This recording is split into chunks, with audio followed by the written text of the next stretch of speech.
આજે અમારા આંદોલનના કારણે કે અમારી વાતના કારણે વડોદરા શહેરને ખ્યાલ આવી ગયો કે આ ખોટું થયું છે. બોટકાંડ છે એના વિસલ બ્લોઅર અમે હતા. સૌથી પહેલા એનો લેટર લખી એનું ટેન્ડર કેન્સલ કરાવનાર અમી રાવત હતા.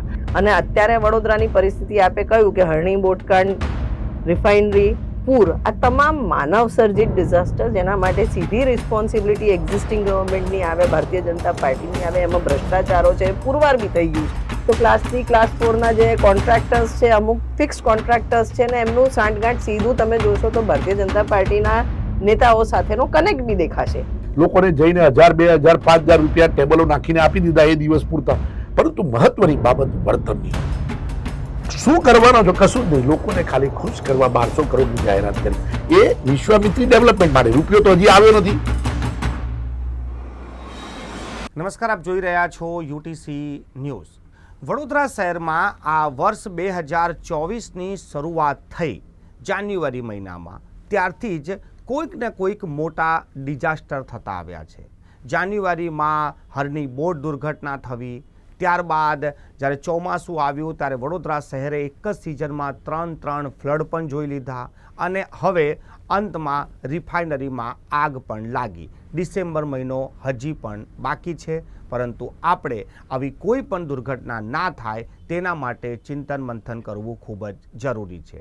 જ્યારે આવી કોઈ ઘટના બની જાય છે ત્યારે સૌથી પહેલાં આ ઘટનાને ડાયવર્ટ કરવા માટે એક રાહત આપી દેવામાં આવે છે, આર્થિક સહાય, અને તેના ઇર્દ ગિર્દ તમામ જે હેડલાઇનો છે તે બદલાઈ જાય છે.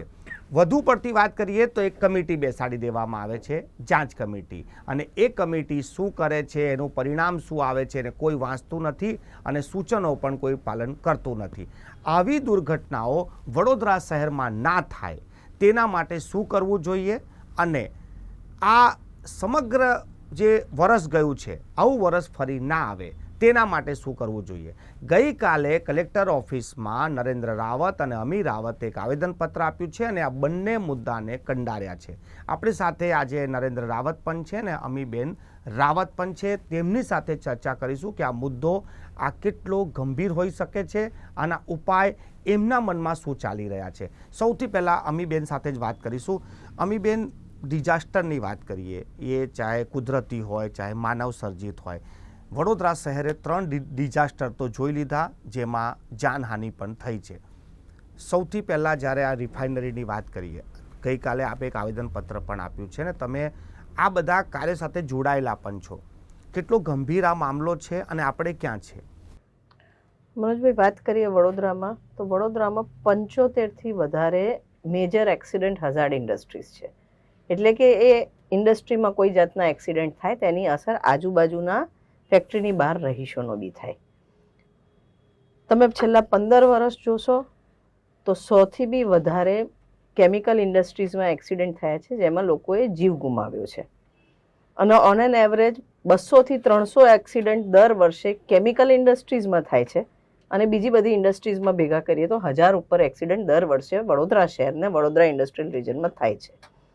હવે આટલી વડોદરા શહેરમાં જે ટાઈપની કેમિકલ ઇન્ડસ્ટ્રીઝ છે, ગુજરાતની 11% કેમિકલ ઇન્ડસ્ટ્રીઝ વડોદરા શહેરમાં છે. એટલે મોટામાં મોટું કેમિકલ ઇન્ડસ્ટ્રીઝનું હબ, એમાં ગુજરાત રિફાઇનરી જેવી મોટી રિફાઇનરીઝ, આઈપીસીએલ, જીએસએફસી, જીએસીએલ, તમામ ઇન્ડસ્ટ્રીયલ જે મોક્સી છે, નંદેશ્રી છે, તમામ ઇન્ડસ્ટ્રીયલ એરિયાઝનો સમાવેશ થાય છે. વડોદરા શહેરની અત્યારની જે પરિસ્થિતિ જોઈએ તો પ્લાનિંગમાં ઓન પેપર બહુ સારું કામ કર્યું છે. જ્યારે ભોપાલ ગેસ ટ્રેજેડી થઈ 1984માં પછી એક ઓફસાઇટ ઇમરજન્સી પ્લાન શહેરનો બન્યો. દર વર્ષે એની મોક ડ્રીલ બી થાય છે, પણ that is where the exercise ends. આ જે ઓફસાઇટ ઇમરજન્સી પ્લાન બન્યો છે એ કલેક્ટરના લોક એન્ડ કીમાં હોય છે. જે રિસ્પોન્ડર્સ હોય છે, જે લોકોએ એક્ટ કરવાનું હોય, કોઈ બી હોનારત થાય તો સૌથી પહેલાં તો રેલવે લાઇન ફોર એક્ઝામ્પલ આઈઓસીએલની બાજુમાંથી ગઈ, હમણાં આઈઓસીએલનો એક્સિડન્ટ થયો તો રેલવે ત્યાંથી ટ્રેનો બંધ કરવાની હોય, એના પછી એનો ફાટક બંધ હોય તો ઇમરજન્સી વ્હીકલ્સ કઈ રીતના જાય, એટલે ટ્રાફિક ડિપાર્ટમેન્ટે રિસ્પોન્ડ કરવાનું હોય. ફાયર સ્ટેશન 3-3.5 કલાક પછી વડોદરાના ફાયર સ્ટેશનના ઓફિશિયલી કોર્પોરેશનને ઇન્ફોર્મ કરવામાં આવ્યા. એ લોકોને ઇમિડિયેટલી ઇન્ફોર્મ હોય તો એ લોકો પ્રિપેર્ડ રહે. કયું કેમિકલ હતું, બેન્ઝિન ટેન્કમાં આગ લાગી હતી તો બેન્ઝિનના લીધે કઈ કઈ અસરો થઈ શકે, આજુબાજુના કેટલા ગામોમાં અસર થઈ શકે, એ ગામોમાં જે લોકોને અસર થાય તો એના માટે એમને કઈ દવા આપવી, એન્ટીડોટ કયો આપવો એ કેમિકલની સામે, આ બધી જાણકારી લોકોની પાસે હાથ વગી હોવી જોઈએ. પણ ઓબ્ઝર્વ એ કરવામાં આવે કે હમણાં તો જોયું અમે કે આ હોનારત થઈ તો કોઈ બી જાતની પ્રિપેર્ડનેસ નહોતી. સાયરન બી અડધો કલાક પછી આજુબાજુના ગામોમાં સંભળાયા ને આજની તારીખમાં શું થયું એનું કારણ નથી મળ્યું. આ તમામ લોકોએ ભેગા થઈને પહેલા તો જે હઝાર્ડ થયો, કેમ થયો, રિસ્પોન્સમાં ક્યાં ક્યાં ઉણપ રહી, ભવિષ્યમાં આ ના થઈ શકે, આ બધા માટે કોર્ડિનેશન કરવાની જરૂર છે. પણ અનફોર્ચ્યુનેટલી તમામ ડિપાર્ટમેન્ટ્સ અત્યારે ઇન્ડસ્ટ્રીઝના બચાવમાં પડ્યા છે. એના પછી ઝાયડેક્સમાં બી એક એક્સિડન્ટ થયો, ત્યાં બી કયા કારણસર થયું, કયા કેમિકલના રિએક્શન્સ થયા, કશું જ બહાર નથી આવતું. ઇન્ડસ્ટ્રીયલ લોબી એટલી ફાઇનાન્શિયલી સ્ટ્રોંગ અને પાવરફુલ લોબી છે, એટલી ઇન્ફ્લુઅન્સ લોબી છે કે એ લોકોને ગમે તે રીતે બચાવવા માટે તમામ તંત્ર લાગી પડે છે અને હકીકત નથી આવતી. પોલ્યુશન કંટ્રોલ બોર્ડે એક કરોડની ફાઇન કરી, 1 કરોડની ફાઇન મિનિમમ ફાઇન જે ઓન સાઇટ ડિઝાસ્ટર થયો એનો, પણ એકચ્યુઅલી તો ફાઇન એનું એન્વાયરમેન્ટ ડેમેજ કોમ્પન્સેશન કેવી રીતના ગણતરી થશે કે કયા કયા એરિયામાં એની ઇમ્પેક્ટ થઈ એ તમામને આવરી લેવાના હતા. એની પાણીમાં શું અસર થઈ, જે ત્યાં આગ ઓલાવા પાણીનો છંટકાવ કર્યો, એની જમીનમાં એક્વિફરમાં બી એક પાણી ઉતર્યું, આ તમામની ગણતરી કરીને પોલ્યુટર્સ પે જે કોન્સેપ્ટ છે એ હિસાબે એનું ગણતરી કરવાની હતી. પણ અનફોર્ચ્યુનેટલી ભ્રષ્ટાચાર ભરપૂર છે. વડોદરા શહેરમાં મોટા ભાગની ઇન્ડસ્ટ્રીઝ 25 વર્ષથી જૂની છે. એ જૂની ઇન્ડસ્ટ્રીઝમાં જ્યારે લાયસન્સ આપવાના થાય છે ત્યારે એમાં ખૂબ મોટા ભ્રષ્ટાચાર થાય છે અને જૂના ઇક્વિપમેન્ટ્સને એપ્રૂવ કરવામાં આવે છે. એ જ રીતના આવી હઝાર્ડસ ઇન્ડસ્ટ્રીમાં જે સ્ટાફ હોય, કોન્ટ્રાક્ચ્યુઅલ સ્ટાફ હોય છે. કોન્ટ્રાક્ચ્યુઅલ સ્ટાફ હોય એટલે એ લોકોની બદલાતા રહે, એટલે ટ્રેનિંગનો અભાવ હોય. આવા ડેન્જરસ કેમિકલ્સ જ્યારે તમે ડીલ કરવાના હોય તો number of years of experience counts. એ લોકોને એ કેમિકલ હેન્ડલ કરવાની પ્રેક્ટિસ અને આદત પડી ગઈ હોય ને એમાં એ લોકો જે પ્રિકોશન્સ રાખવાના છે એ ટેવ પડી જવી જોઈએ. પણ જ્યારે સ્ટાફ જ બદલાતો રહે, અનટ્રેન્ડ સ્ટાફ આવે તો એ ટ્રેનિંગ ના મળે. અને કદાચ રિફાઇનરીની જે હોનારત થઈ ઓફ ધ રેકોર્ડ અમને ખબર છે, કોન્ટ્રાક્ચ્યુઅલ સ્ટાફે ક્યાંક વાલ ખુલ્લો છોડી દીધો તો એને લીધે એક્સિડન્ટ થયો. તો આ બી સરકારે જોવું જોઈએ કે સ્ટાફ છે કોન્ટ્રાક્ચ્યુઅલ ના હોય આવી પ્રિમાઇસમાં. એટલે દેર આર મેની વેઝ જેનેથી આ ડિઝાસ્ટર મિટિગેટ થાય. સૌ પ્રથમ તો ઓફસાઇટ ઇમરજન્સી પ્લાન છે એ પબ્લિક કરવો જોઈએ, જેથી કરીને તમામનો અધિકાર છે કયા રિસ્કમાં રહે છે. કાલે અમે કલેક્ટરને આવેદનપત્ર આપ્યું તો એ બાબતે જ આપ્યું કે તમે કયા રિસ્કમાં રહો છો એ જાણવાનો અધિકાર છે. રિસ્પોન્ડર્સની પાસે ઓન હેન્ડ અવેલેબલ પ્લાન હોવો જોઈએ અને એ દેખરેખ માટે જે વોચડોગનો રોલ સોસાયટીમાં કરે છે, મીડિયા છે ને એક્ટિવિસ્ટ છે, એ લોકો પાસે બી એક્સેસ હોવો જોઈએ, જેથી કરીને એ લોકો બી મોનિટર કરી શકે કે એન્ટીડોટ્સ અવેલેબલ છે કે નહીં. મોટા ભાગના એન્ટીડોટ જ્યાં પડ્યા હશે એ એક્સપાયરી ડેટના હશે, પણ આ બધું એક કરપ્શનના ભાગરૂપે everything is Bing approved. Rawatbhai, આ તો ઇન્ડસ્ટ્રીઝની વાત થઈ. આપણે વડોદરા શહેરની વાત કરીએ તો ઘણી વખત કહે છે કે માનવ સર્જિત છે. હરની બોટકાંડ થયું, કોઈની નિષ્કાળજીના કારણે બાળકોના મોત થયા, બીજી તરફ પૂર આવ્યું. એક જ સિઝનમાં 3 વખત લોકો વોટર લોકડાઉનમાં બદલાઈ જાય કે ભાઈ લોકડાઉન થઈ જાય, શહેર બંધ થઈ જાય. તો આવી કન્ડિશનને લઈને પણ તમે કેશડોલની વાત કરી કે ભાઈ કેશડોલ બી મળ્યું નથી. તો આ બધી હોનારતને આપ કેવી રીતે જુઓ છો? આપ માનવ સર્જિત હોનારતની વાત કરી. વરસાદ સામાન્ય રીતે આપણે કુદરતી કહેતા હોય, પણ કુદરતી વરસાદની અંદર પણ માનવ સર્જિત ક્યાં થઈ શકે એ વડોદરા એનું ઉદાહરણ છે. કે પૂર આવ્યું, પૂર સ્વાભાવિક છે કે વરસાદ વધારે પડે, પૂર આવે તો પૂરને નિકાલ કેવી રીતે થવો જોઈએ એ સૌથી મહત્વની બાબત વડોદરા માટે લાગુ પડે છે. છેલ્લા 25 વર્ષથી વડોદરા શહેરમાં 15 જેટલા પૂર આવ્યા અને તમામ પૂરની અંદર વડોદરા શહેરના રસ્તાઓ, સોસાયટીઓ, ઝૂંપડપટ્ટીઓ અને વિશ્વામિત્રી નદીની આજુબાજુના તમામ વિસ્તારો ડૂબી ગયા. તો આનું કારણ શું? એક વસ્તુ સ્પષ્ટ છે કે કુદરતે વરસાદનું પાણી જવાની વ્યવસ્થા કરી હોય અને વરસાદ પડે કે ગમે તેટલું પાણી હોય, પાણી પોતાનો રસ્તો કરી લેતા હોય. આપણે શું કર્યું? વડોદરા શહેરના શાસકોએ છેલ્લા 25 વર્ષની અંદર સૌથી મહત્વની વિશ્વામિત્રી નદી, આપણું પીવાના પાણીનો સૌથી મોટો સ્ત્રોત આજવા સરોવર. આજવા સરોવર મહારાજાએ જ્યારે 1889ની અંદર જ્યારે બનાવ્યું ત્યારથી આજ દિન સુધી એને ડેવલપ કરવાનું કે એને મોટું કરવાનું અને એના પાણીનો સ્ત્રોત વિશ્વામિત્રીમાં જે પસાર થાય છે, વિશ્વામિત્રી નાની સાંકડી ગટરગંગા જેવી હોવાના કારણે આટલું બધું પાણી ત્યાંથી પસાર થવાની ક્ષમતા નહીં, જેથી શહેરની અંદર ફરી વળે છે. આપણે શું કર્યું?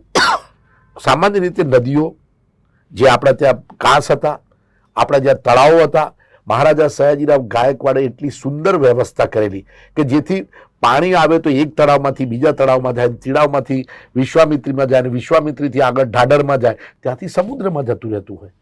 પૂર થવાનું કારણ એકમાત્ર હતું કે વડોદરા શહેરના શાસકોએ વિશ્વામિત્રીની આજુબાજુની જે જમીનો હોય કે જ્યાં પાણી સંગ્રહાતું હતું એ જમીનોના ઝોન ફેર કરી બિલ્ડિંગો બાંધી દીધી. વડોદરા શહેરમાં જ્યાં જ્યાં બી કુદરતી જવાના વોળા હોય, નાળા હોય, કાંસ હોય, એ તમામ આપણે પૂરી દીધા. લગભગ 32 થી 35 જેટલા મોટા તળાવો પૂરી દીધા છે. કાંસ તો જોવા મળતા નથી, અને જ્યાં જ્યાં બી કાંસ પસાર થયા એની ઉપર આપણે સિમેન્ટ કોન્ક્રીટના રસ્તાઓ બનાવીને ચેનલો બનાવી દીધી, અને આના કારણે વડોદરા શહેરમાં પૂર આવ્યું. 15 વખતના પૂરમાં અમે હંમેશા વાત કરી છે કે માનવ સર્જિત હતું, પરંતુ આ પ્રથમવાર વડોદરા શહેરને જ્ઞાન થયું કે 24મી જુલાઈ 2024ના દિવસે પૂર આવ્યું, બીજું પૂર આવ્યું 26મી ઓગસ્ટ 2024, અને ત્રીજું પણ પૂર આવ્યું. અને એ પૂરમાં એટલી મોટી તારાજી થઈ કે પ્રથમવાર વડોદરા શહેરના અલકાપુરીથી માંડેલા તમામ વિસ્તારો 3-3 ફૂટ 3-3 દિવસ સુધી પાણીમાં રહ્યા. અને આના કારણે વડોદરા શહેરને અમે એવરેજ કહીએ છીએ કે 25,000 કરોડનું નુકસાન થયું. સામાન્ય માણસની ઘર વિખરી, એક વ્યક્તિ 3 દિવસ સુધી પાણીમાં રહ્યો હોય, એને ખાવા પીવા, ચોખ્ખું પાણી, શૌચાલયની સુવિધા તો હતી જ નહીં. સરકાર પહોંચી નથી વળી, એ આપણે પણ જાણીએ છીએ. આપણે વડોદરાવાસીઓ કે ગુજરાતીઓ કોઈ પણ ડિઝાસ્ટર આ પ્રકારની હોનારત થાય, પોતાની જાતે સિસ્ટમ કે કુદરતને માથે મૂકીને આપણે બધા બચવાનો કે સહન કરવામાં ક્ષમતા હોય છે, પરંતુ સામાન્ય માણસને ખૂબ મોટું નુકસાન થયું, અને એના માટે સરકાર પહોંચી નહોતી વળી. આપણે જાણીએ છીએ સૌથી પહેલા કેશડોલ નામનો વર્ડ હોય છે. તો કેશડોલ ક્યારે હોય? કેશડોલનો મતલબ હોય કે જ્યારે માણસ પૂરની પરિસ્થિતિમાં જીવતો હોય એ દિવસે વ્યક્તિ દીઠ પૈસા આપીને એ દિવસ માટે જમવાનું, એની પોતાની જીવન ચાલી શકે, એને કેશડોલ કહેવાય. એ વળતર નથી. વળતર તો સરકારે જ્યારે એનો સર્વે કરી એના ઘરની ઘર વખરી 2-2 વખત એક મહિનાની અંદર માણસની ઘર વખરી લે, ફ્રીજ, ટીવી, સોફા અને સીધું જમવાનું, તમામ વસ્તુઓ, ધાન, આ બધું પલળીને ખાક થઈ ગયું, ખતમ થઈ ગયું. એની સામે સરકારે શું વળતર આપ્યું? હમણાં મેં જાહેરાત વાંચી તો 50-100 કરોડનું કંઈક 100 કરોડ સુધી ખર્ચા. તમારી પાસે કોઈ સિસ્ટમ જ નથી. તમે સર્વે કરીને લોકોને આપે નથી. લોકો રાહ જોઈ રહ્યા છે. ગઈકાલે અમે કલેક્ટરને આવેદનપત્ર આપ્યું કે અમને અસંખ્ય સોસાયટીઓમાંથી ને જે કાચા પાકા મકાનો કે ઝૂંપડાવાસીઓ કે જે લોકો રહેતા હતા એ લોકોની ફરિયાદ આવી છે કે અમને કેશડોલ તો મળી જ નથી. આ લોકોએ જે દિવસે પૂર હતું તો અમુક સંબંધિત વિસ્તારોની અંદર લોકોને જઈને 1,000, 2,000, 5,000 રૂપિયા ટેબલો નાખીને આપી દીધા એ દિવસ પૂરતા, પરંતુ મહત્વની બાબત વળતરની હતી, જે આ સરકાર ચૂકી ગઈ છે. ને એ બાબતે અમે સરકારને કાલે આવેદનપત્ર આપ્યું છે કે તમે સર્વે કરો. પણ એવું નહીં, આ આવેદનપત્રો ઘણી વખત એમને આપી પણ ચૂક્યા છે. મારું જાણવું એવું છે કે જ્યારે તમે આવેદનપત્ર આપો ત્યારે એમના તરફથી રિસ્પોન્સ શું છે? એટલે સરકાર શું કરી રહી છે? તમને કોઈ કંઈક તો કહેતા હશે કે અમે આટલા લોકોને આપ્યા અને હજી લોકોને આપીશું, ત્યાંથી શું જવાબ આવે? આપણે સૌથી પહેલી જ મોટી જાહેરાતની વાત કરી લઈએ. પૂર આવ્યું એટલે કે વિશ્વામિત્રી ડેવલપમેન્ટની વાત કરીએ કે વડોદરા શહેરમાં પૂરનું મુખ્ય કારણ વિશ્વામિત્રી નદી છે, જે નાની સાંકડી ગટર ગંગાથી જે ક્યારે બી ઊંડી બી નથી કરી. વિશ્વામિત્રી જે રિવરફ્રન્ટની વાતો બહુ સાંભળી હશે. બહુ મહત્વની બાબત છે કે વડોદરાના શાસકો આમાં ઊંડા ઉતર્યા છે. 15 વર્ષથી જાહેરાત થઈ. વડોદરા શહેરનો નાગરિક સમજે છે કે વિશ્વામિત્રીનું ડેવલપમેન્ટ થઈ રહ્યું છે. હું તમને ઓન રેકોર્ડ આજે મહત્વની બાબત કહું છું કે વિશ્વામિત્રીના નામે આજ દિન સુધી કોઈ પ્રોજેક્ટ નથી. આજ દિન સુધી સરકારમાં કોઈ પ્રપોઝલ પડ્યું નથી. સરકારે કોઈ પ્રપોઝલ મંજૂર કર્યું નથી, અને સરકારે કોઈ એવી જાહેરાત જ નથી કરી કે આ મોડેલ પર અમે કામ કરી રહ્યા છીએ. તો ક્યાં પ્રશ્ન છે? વડોદરા શહેર આટલી વખત ડૂબી ગયા પછી બી કોઈ સરકારે 1200 કરોડની જાહેરાત કરી, પણ 1200 કરોડ ભૂપેન્દ્રભાઈએ જાહેરાત કરી શેના માટે? કયા પ્રોજેક્ટ માટે? શું કરવાનો છો? કશું જ નહીં. લોકોને ખાલી ખુશ કરવા 1200 કરોડની જાહેરાત કરી. એ વિશ્વામિત્રી ડેવલપમેન્ટ માટે. રૂપિયો તો હજી આવ્યો નથી, આવવાનો પણ નથી. સૌથી મહત્વની બાબત એ હતી કે તમે વળતરની જાહેરાત કેટલી કરી? વડાપ્રધાન નરેન્દ્ર મોદીજી આવી ગયા 2 વખત, અમદાવાદ આવ્યા જ્યારે 28મી ઓગસ્ટ 29મી ઓગસ્ટે પૂરમાં હતા, 3જી સપ્ટેમ્બરે તો અમદાવાદ હતા. એના પછી હમણાં આવીને ગયા. એક રૂપિયાનું પેકેજ જાહેર નથી કર્યું, જ્યારે કે આટલું હજારો કરોડનું નુકસાન થયું હોય અને વડોદરા શહેરના નાગરિકોને આટલો મોટો અન્યાય થતો હોય. બે મહત્વની બાબત, એક તો પૂરના કારણે તમે લોકોને હંમેશા ડૂબાડો, એની કોઈ વ્યવસ્થા કરવાની તમારી તૈયારી નહીં, લોકોને હંમેશા ગુમરાહ કરવાના. એટલે આપે પ્રશ્ન પૂછ્યો એ કે સરકાર કે અમે જાહેરાત હમણાં કરીએ જ છીએ, અમે 100 કરોડનું પેકેજ 200 કરોડનું વળતર કેટલું આપ્યું એની જાહેરાત પણ કરી શકતા નથી. અને વિશ્વામિત્રીના પ્લાનની વાતો ખાલી પેપરમાં જાહેરાતો કરી લોકોને મૂર્ખ બનાવીને ગેરમાર્ગે દોરાય છે. અમીબેન, પૂરની વાત થઈ ગઈ, રાહતની વાત થઈ ગઈ, હું ફરી ઇન્ડસ્ટ્રીઝ પર આવી જાઉં છું. ચલો, પ્રાઇવેટ ઇન્ડસ્ટ્રીઝ હોય તો એ લોકોનો ઇન્ફ્લુઅન્સ લગાવી શકે છે કે ભાઈ જે બી એ લોકો બચાવ માટે કરી શકે છે, પણ રિફાઇનરી તો સરકારી સંપત્તિ છે ને, એના અધિકારી પણ સરકારી છે. તો પછી સરકારી માણસ જ પ્રાઇવેટાઇઝેશન જેવા વર્તન કેમ છે કે જ્યારે કોઈને રાહત આપવાની છે, જ્યારે કોઈને સહાય આપવાની છે તો બાર્ગેનિંગ કેમ આવે છે? સરકારની કોઈ પોલિસી ના હોઈ શકે કે આ ઘટના બને તો આવી રીતેનું વળતર? એના માટે પણ મિટિંગો અને ચર્ચાઓ કરવી પડે. 100% પબ્લિક સેક્ટર યુનિટ છે IOCL, અને ત્યાં આ પ્રકારની બેદરકારી હું કહીશ. અને આમાં સીધું તમને સ્ટેટ ગવર્મેન્ટ અને રાજ્ય સરકાર, સેન્ટ્રલ ગવર્મેન્ટની પોલિસીઝની બી અસર જોઈશ. પહેલાં મોટાભાગની ઇન્ડસ્ટ્રીઝમાં પરમેનન્ટ સ્ટાફ હતો, પણ જે વર્તમાન સરકાર છે એમની પોલિસી છે કે બધું કોન્ટ્રાક્ચ્યુઅલ સિસ્ટમ પર, અને કોન્ટ્રાક્ચ્યુઅલ સિસ્ટમમાં જે કોન્ટ્રાક્ટ આપવામાં આવે છે એમાં સીધા મોટા નેતાઓના ઇન્ફ્લુઅન્સથી કોન્ટ્રાક્ટ આપવામાં આવે છે ને એમાં મોટા ભ્રષ્ટાચાર થતા હોય છે. એટલે આ કોન્ટ્રાક્ચ્યુઅલ સ્ટાફનું, અને હવે તો ઇન્સિસ્ટન્સ તમે જોશો તો સ્ટેટ ગવર્મેન્ટમાંથી પરિપત્રો જ આવે છે. ઇવન ક્લાસ 4ના જે સ્ટાફ હોય, ક્લાસ 3નો સ્ટાફ હોય, એના માટે બી નિમણૂક નહીં કરીને કોન્ટ્રાક્ચ્યુઅલ સિસ્ટમના આખા ગુજરાતમાં આપ જોશો તો ક્લાસ 3, ક્લાસ 4ના જે કોન્ટ્રાક્ટર્સ છે, અમુક ફિક્સ કોન્ટ્રાક્ટર્સ છે ને એમનું સાંઠગાંઠ સીધું તમે જોશો તો ભારતીય જનતા પાર્ટીના નેતાઓ સાથેનો કનેક્ટ બી દેખાશે. તો ઇન ધેટ કેસ આ પબ્લિક સેક્ટર યુનિટ્સમાં બી અને સરકારી તંત્રમાં બી પ્રાઇવેટાઇઝેશન આડકતરી રીતે ઘુસાડી અને આ મોટું નુકસાન થઈ રહ્યું છે. જેમ મેં કહ્યું, ઇનએક્સપિરિયન્સ સ્ટાફ હોય અને એમને કેમિકલ્સ હેન્ડલ કરવાનું નોલેજ ના હોય, પણ ભ્રષ્ટાચાર કરી અને અંડર ક્વોલિફાઈડ લોકોને એને લાગવગથી જ્યારે અંદર કામ આપવામાં આવે તો ડેફિનેટલી એની ઇફેક્ટ તમને એના રિઝલ્ટ્સમાં જોવાશે. અને કદાચ આ જ થાય છે. અને પછી આખું તંત્રનું આ જે એક ષડયંત્ર છે બહાર આવી જાય એટલે ક્યાંક ઢાંકપીછોડ કરવા માટે બધું દબાવવાનો પ્રયત્ન બી સરકારી ઉપરના આદેશોથી જ થતું હોય છે. કારણ કે અલ્ટિમેટલી પબ્લિક સેક્ટર યુનિટને રન કરવાની જવાબદારી કોની છે? તો ગવર્મેન્ટની છે. ગવર્મેન્ટ તો અત્યારે નડિયાથી તળિયા સુધી ભારતીય જનતા પાર્ટીની છે. તો ડાયરેક્ટલી રિસ્પોન્સિબિલિટી કનેક્ટેડ મિનિસ્ટ્રીની આવે અને પોતાની જાતને બચાવવા માટે ત્યાં બી બધું દબાવવાના પ્રયત્ન થતા હોય છે. બેન, છેલ્લો સવાલ તમને પૂછીશ કે આટલો બધો મુદ્દો છે, જેમ તમે આટલી બધી ગંભીરતાથી બતાવ્યું ને આટલી બધી બેદરકારી બતાવી, તો જ્યારે પણ જ્યારે ઇલેક્શન હોય ત્યારે જે આપણા ચૂંટણી ઢંઢેરો હોય, હજી પણ આપણે આઝાદીના આટલા વર્ષો પછી પણ રોડ, રસ્તા, ગટર, પાણીથી ચૂંટણી થાય, આટલા સિરિયસ મુદ્દા કોઈ દિવસે એ મંચથી કેમ ઉઠતા નથી કે એમાં કંઈક પોલિસી બને, લોકોની પણ માંગ થાય, લોકોમાં જાગૃતતા આવે? અનફોર્ચ્યુનેટલી પબ્લિક મેમરી છે ને ફિકલ છે.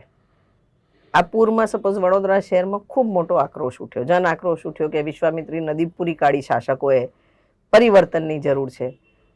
પણ જેમ જેમ સમય જાય છે અને બહુ સ્માર્ટ પોલિટિકલ પાર્ટીઝ બી હોય છે, એ લોકો એજન્ડાસ બદલી કાઢે, ડાયરેક્શન બદલી કાઢે, લોકોનું ધ્યાન ડાયવર્ટ કરી દે, અને જે નોન પ્રાયોરિટીના મુદ્દા હોય છે, રિલિજિયસ મુદ્દા, કાસ્ટના મુદ્દા, બીજા બધા મુદ્દા પર લોકોને ડાયવર્ટ કરીને જે રિયલ લોકોના ડેવલપમેન્ટના મુદ્દા છે એ ભૂલાઈ જતા હોય છે. અને અત્યારે વડોદરાની પરિસ્થિતિ આપે કહ્યું કે હરણી બોટકાંડ, રિફાઇનરી, પૂર, આ તમામ માનવ સર્જિત ડિઝાસ્ટર જેના માટે સીધી રિસ્પોન્સિબિલિટી એક્ઝિસ્ટિંગ ગવર્મેન્ટની આવે, ભારતીય જનતા પાર્ટીની આવે, એમાં ભ્રષ્ટાચારો છે, પુરવાર બી થઈ ગયું છે. તેમ છતાં જ્યારે વોટિંગ આવે ત્યારે જો વડોદરા શહેરની જનતા ભૂલી જાય અને મુદ્દા ડાયવર્ટ કરે તો ક્યાંક આપણે સંસ્કારી નગરીના છે, એજ્યુકેટેડ લોકો છે, વડોદરા જેની પ્રાઇડ લે છે કોર્ટમાં, એ યુનિવર્સિટી બી સરકારે લઈ લીધી, તો આ બધા મુદ્દા લોકો ભૂલી ના જાય એ જોવાની બી જવાબદારી વિપક્ષની બી એટલી છે. અને લોકોની બી છે કે જો તમે પોતાની જાતને એક એજ્યુકેટેડ માસ કહેતા હો તો ક્યાંક લેસન આપવાને, એ તમારી પાસે પાવર 5 વર્ષમાં એકવાર ઇલેક્શનમાં ઈવીએમનું બટન દબાવીને જ આવે છે, તો ત્યારે આ મુદ્દાઓ ભૂલવા ના જોઈએ. રાવતભાઈ, તમારા છેલ્લો સવાલ કે જેમ મેડમે કીધું કે વિપક્ષની જવાબદારી છે, પરંતુ તમારા બંને પર પણ આવા થાય છે આક્ષેપ કે તમે બંને કોંગ્રેસમાં છો, પણ તમે ઇન્ડિવિજ્યુઅલ આવેદનપત્ર આપો છો. તમારી સાથે કોંગ્રેસ નથી કે કોંગ્રેસ સાથે તમે નથી? જનરલી શું છે કે અમે બંને પોતે એન્વાયરમેન્ટ એન્જિનિયર છે અને વડોદરા શહેરમાં એક રાજકીય પાર્ટી સાથે અમે એક એક્ટિવિસ્ટ છીએ.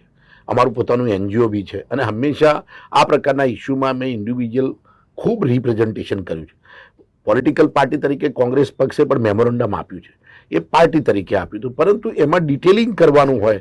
પોલિટિકલ પાર્ટીની એક મર્યાદા છે કે રાજકીય રીતે ડિમાન્ડ મૂકીને કરે, પરંતુ એની ડિટેલિંગ સાથેની જે એક્સપર્ટીઝ અમારી પાસે છે, અમે આના વિશે વધારે જાણીએ છીએ અને અમને વધારે ચિંતા હંમેશા કરતા હોય છે, જેના કારણે અમે મેમોરેન્ડમ આપીને જાગૃત કરવાનો પ્રયાસ કરતા હોય છે. અને હકીકતમાં તમને કહી દઉં કે છેલ્લા કેટલાક વર્ષની અંદર જ્યારે બી અમે ઇસ્યુ હોય તો વડોદરા શહેરની પ્રજાને અમે જાગૃત બનાવવાનું કામ કરીએ. આજે અમારા આંદોલનના કારણે કે અમારી વાતના કારણે વડોદરા શહેરને ખ્યાલ આવી ગયો કે આ ખોટું થયું છે. પૂરમાં શાસકો જવાબદાર છે, આ જે રિફાઇનરીમાં છે શાસકો જવાબદાર છે, એ માનવ સર્જિત છે. બોટકાંડ છે એના વિસલ બ્લોઅર અમે હતા. સૌથી પહેલા એનો લેટર લખી એનું ટેન્ડર કેન્સલ કરાવનાર અમીર રાવત હતા અને એ લેટરના આધારે 2 IAS ઓફિસરોને જે નોટિસ મળી અને એમને જે હાઈકોર્ટે જે પનિશમેન્ટ કીધી છે એ અમીર રાવતના ટેન્ડરિંગના લેટરના કારણે. એટલે અમે ઓપિનિયન ક્રિએટ કરી શકીએ. અમે વિપક્ષમાં છીએ તો અમે એક ઓપિનિયન ક્રિએટ કરીએ કે આ ખોટું છે, પ્રજાએ એને ઉચકવાનું છે, પણ ચૂંટણી સમયે આ કોઈ મુદ્દા યાદ નથી રહેતા, જેના કારણે શાસકો વર્ષોથી એકદમ બેફામ બની જાય છે, નફ્ફટ બની જાય છે, શહેરની પણ ચિંતા કરતા નથી અને સ્વાર્થી બની ભ્રષ્ટાચાર કરે છે. અને વડોદરા શહેર એનું સૌથી મોટું ઉદાહરણ છે. ખૂબ ખૂબ આભાર આપ બંનેનો અમારી સાથે જોડાવા માટે. આ હતા નરેન્દ્ર રાવત અને અમીર રાવત, જેઓ પોતાનો NGO ના મારફતે પણ લોકોને જાગૃત કરે છે તેવું તેમને કહેવું છે. જે આરોપ લોકો લગાવે છે કે તેઓ કોંગ્રેસમાં છે પરંતુ કોંગ્રેસની સાથે નથી રહેતા, તો એમનો જવાબ પણ તેમને આપ્યો છે. પરંતુ આ બધી જ વસ્તુથી મોટી બાબત છે ડિઝાસ્ટર. અને જે હોનારતો થાય છે, એક હોનારતનામાં કોઈનું જ્યારે જીવ જતું હોય તો એ સભ્ય સમાજને શોભે તેમ નથી. અને આવી ઘટનાઓને આપણે રોકવી ખૂબ જ જરૂરી છે. આવી ઘટનાઓ કેમ થાય છે, આની પાછળના કારણો શું છે તે પણ આપણે જાણવા જરૂરી છે. અને આ વસ્તુ આપણે ત્યારે જ જાણી શકીશું જ્યારે આપણે જાગૃત હોઈશું અને આવા મુદ્દાઓ પર આપણે વધુ ને વધુ ચર્ચા કરીશું.